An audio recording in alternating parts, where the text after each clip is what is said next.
तते न देखी मनटा मोर विचार हेलाणी तते न देखी मनटा मोर विचार हेलाणी तुम ब्रह्मपुरी कांजी तोराणी।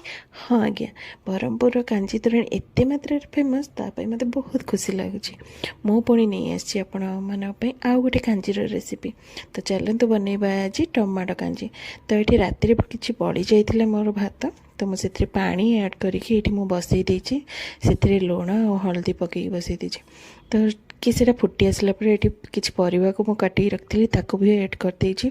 जेहेतु ये टमाटो कांजी तो अधिक मात्रा ये टमाटो आपण मैंने ने तो मुझे टमाटो और भेंडी को भी ऐड कर देची। टी खटापी गोटे आंबुल को ये पकई देची। तापर ये फुटण करदे कांजीर फुटण जहाँ जहाँ सामग्री दरकार मुझे पकईकि फुटण कर देची। प्रस्तुत होगा आमर कांजी तोराणी टमाटो कांजीर रेसिपी। तो आपण मानू मो रेसिपीटा केमती कौन लगे मत निहाती भाव कमेंट मध्यम जनइबे। रही जय जगन्नाथ।